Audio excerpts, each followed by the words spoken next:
आप सबको मेरा सादर जय जिनेन्द्र। आज का प्रसंग है स्वयं को जाने। क्या आपने कभी ये विचार किया है कि इस दुनिया में आपकी तकदीर कौन और कैसे बदल सकता है? कौन है जो आपके चेहरे पर मुस्कुराहट ला सकता है? कौन है जो आपके जीवन को सुखी और आनंदमय बना सकता है? कौन है वो जो आपकी हर समस्या का हल ढूंढ सकता है और आपके जीवन को एक आदर्श जीवन बना सकता है? अगर कभी आपके सामने ये सारे प्रश्न आते हैं तो आप धीरे से उठकर आईने के सामने चले जाना। आपको इन प्रश्नों के उत्तर अपने आप मिल जाएंगे। इस पूरी दुनिया में केवल एक ही इंसान आपकी तकदीर बदल सकता है। इस पूरी दुनिया में केवल एक शख्स ही आपके हर प्रश्न का उत्तर और हर समस्या का समाधान निकाल सकता है, और वो व्यक्ति हैं केवल आप। दूसरे लोग आपको केवल सलाह दे सकते हैं, मार्ग दिखा सकते हैं, मगर उस पर चलना आपके स्वयं के हाथों में ही है। बीते समय में जो गलतियां हमसे हो गई, मान लो समय चला गया, अब कुछ किया ही नहीं जा सकता है, मगर आत्मा अवलोकन तो अवश्य कर सकते हैं। आने वाले कण कण समय में हम उनमें सुधार लाएं, ऐसा प्रयास तो किया ही जा सकता है ना। गलती करना बुरी बात नहीं है, मगर उस गलती को बार बार दोहराना अवश्य बुरी बात है। महापुरुषों ने कहा है, अंधा वो नहीं जिसकी आंखें नहीं, बल्कि अंधा वो है जिसे अपनी गलती दिखाई नहीं देती।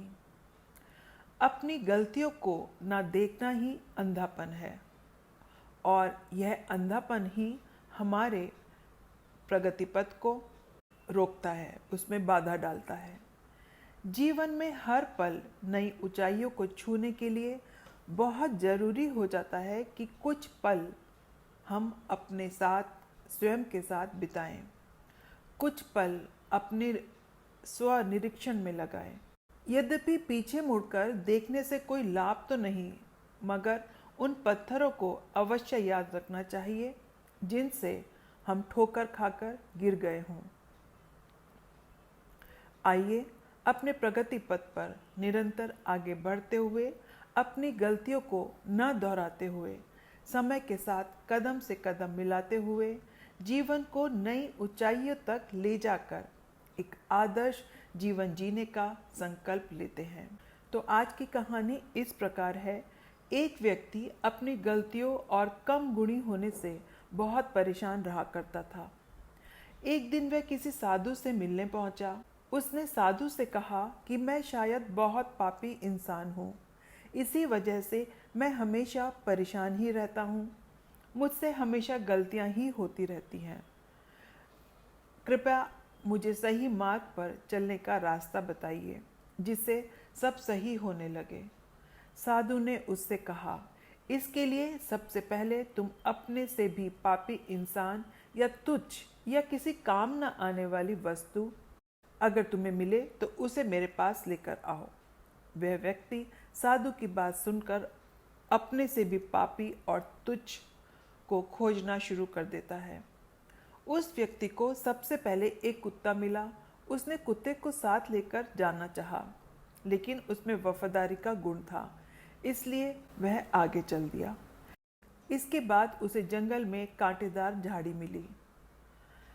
कांटेदार झाड़ियाँ जहाँ हाथ में चुभ जाती है, वहीं उनको खेत में बाड़ लगाने और फसलों की पशुओं से रक्षा करने के लिए काम में लिया जाता है। ये सोच उसने झाड़ियों को भी छोड़ दिया। इस तरह रास्ते में मिली हर वस्तु से उसे कहीं न कहीं एक अच्छाई नज़र आ गई। वह साधु के पास गया और बोला कि उसे अपने से तुच्छ और बेकार कोई भी व्यक्ति या चीज़ नहीं मिली। तब साधु ने उससे कहा कि हम सभी में कहीं न कहीं कुछ न कुछ अच्छाई और कोई विशेष गुण छिपा ही होता है। दूसरों के गुणों को देखकर सीख लेने और अपनी गलतियों से सीखने वालों को कभी भी किसी के उपदेश की जरूरत नहीं होती और उससे किसी भी परेशानी का सामना भी नहीं करना पड़ता है। उस व्यक्ति को साधु की बात अच्छे से समझ आ गई। उस व्यक्ति को तो समझ में आ गई, अब हमें अपने ऊपर चिंतन करने की ज़रूरत है।